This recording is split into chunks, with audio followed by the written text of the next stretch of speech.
Okay guys, so welcome to my live, which I have decided to name, which is probably backwards to you guys, but can you squeeze your butt cheeks? How to get them working and why it's important.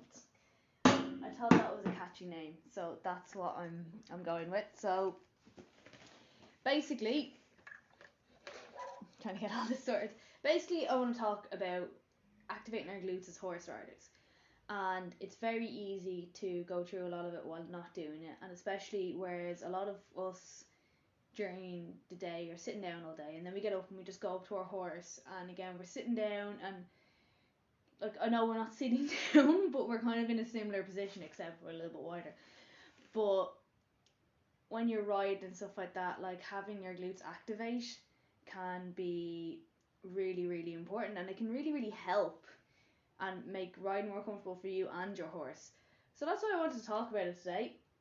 I'm going to go through some simple things that may help, may not, but things you can work on. So this could be a short live. I've no questions in. I've decided I'm going to go with this theme, and what we're going to do is we're going to talk about it. So basically, the first thing I said was, can you squeeze your butt cheeks? And we're going to go on why it's important. So basically, the reason I say can you squeeze your butt cheeks is because that's how you're activating your glutes, your glute muscles, right? So now I'm not talking about sucking your butt, but I'm actually literally saying, can you see the way I'm moving here? That's coming from my glutes. I'm not lifting my hips, I'm squeezing my glutes. So you can stand up doing this well, but if you struggle when engaging, you might find you're doing this. You're pulling up with your hips and you're not actually engaging your glutes. So there is no other way really to show you this, but can't really get it with the thingy, but squeeze, squeeze, squeeze, squeeze. So here I am. I'm actually engaging my glute muscles. I'm not just showing you a butt. But also, if you have trouble doing this, you might go like that. A little bit easier to see this here, but you might go like that, okay? And that's not actually engaging your glutes. So if you're going like this, you're not using your glutes. You're actually using your hips to lift up and your lower back. So what we want to do is get them moving. And you might find as well that one side is harder to engage than the other, and that's completely normal. So people do have difficulties with some sides over other sides. For me, my right side tends to be harder to engage than my left side. But it's not like a lost cause. It's not something you can never get good at. And the reason I'm saying it's good to have as well is it's not just for sitting up, glutes engaged. If you're doing your rise and trot, okay, this is my horse. For the purposes of this video, this is my horse, right? You're doing your rise and trot, okay, and you're not using your glutes. You're pulling up through your hips every time. You're putting all that effort into your quads, right? It's a lot harder.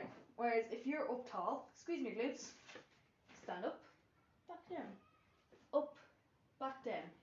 Wait till you see how much more balanced you feel in trot, where you can actually feel them activating. So as I said, here I am, boom, boom, dancing, right? It's like little lads when they do a peck dance. But this is going to help, as I said, even if you're able to engage them and flick your hips. I've put a lot of content on this. If you're engaged and you're sitting up on your sit bones, we have much flatter back when we're riding. So transfers to a lot of things. Now we're going to need some core engagement as well, which I will get into another video, but today we're going to stick with this.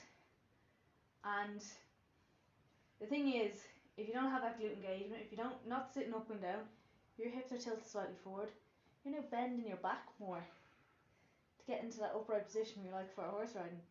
So much comes from the glutes is what I'm trying to say, probably badly, because I'm not used to talking on these, and I kept myself notes, but you know, it all goes out the window when you get starting. So basically what I want to do today is talk about this as your initial point that you work on, and things you can do that, like as I said, literally just sitting here, squeeze, squeeze, squeeze, squeeze.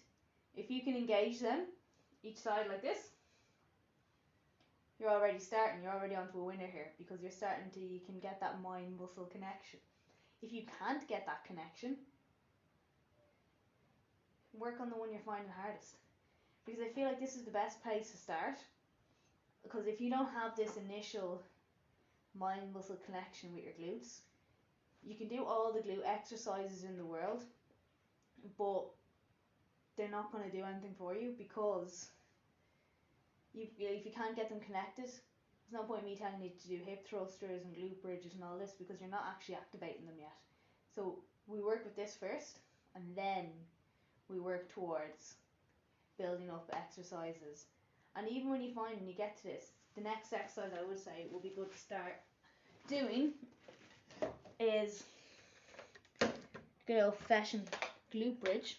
I'm trying to get this in an angle you can see me. So in your glute bridge, basically you want our feet flat on the floor, and we're going to squeeze up using those glutes. So there's two differences here. If I'm not engaging the glutes, I'm going to pull up through the hips. You see the way I'm arching my back to go up? Right? But if I'm squeezing the glutes, we're coming up, straight line, squeeze, back down, squeeze, back down. So this is kind of your beginner version. You can make it a little bit harder by lifting one leg. Okay, up and back down. Again, this gets really hard really quickly, because now one leg is taking the brunt. But we want to keep this leg straight. We don't want to be swinging up or pushing up. We want to keep that other foot planted, up and back down, up and back down. And once you start to build a little bit of connection with those glutes, you can actually start doing that, like if you've got a weaker side. So you might do 10 on your good side, and on the weaker side you might do 15, and you'll build up strength doing that over time. And look, I know it's boring and stuff like that to try and do these things to build up these weaknesses, but in the long run it can help you and your horse. Now this is a general thing that might help. Obviously if there are more specific things, we can talk to you about that, and I can do, you know, bespoke programs for those kind of issues. But think of it this way, like it's helping you, it's helping your horse. It might save you an injury down the way. It might mean you're more solid over a fence or during a dressage test, or if a horse spooks, it might give you a better chance of staying on, because we've all been there, haven't we? And look, anything that makes it better, you know. We'll spend hours and hours practicing other things, so why don't we practice these as well? And it doesn't take that long. It's stuff you can do while you're watching telly, or if like, telly is the easiest one. Like you sitting there in the evening, you just go literally sitting down. You can do it during work. Anytime you're sitting, you can do it. You can do it on the horse. They'll be like, what the hell's going on? Why are they moving side to side? This is weird. But yeah, so anyway, short and sweet, because yeah. So just short and sweet today. Short live. I'll probably do another one next Thursday. I might discuss core or more glute stuff if you want, or we can talk about the upper body as well, and how we can activate our lats to help us more with the reins as opposed to pulling out the horse. So a few different options there. If you do watch this and find value, please leave a comment and let me know. And if there is something you'd like me to cover, also please let me know, because I want to help you guys, and I can only do that if you guys ask me questions. So if you do have watched this, let me know how you found it.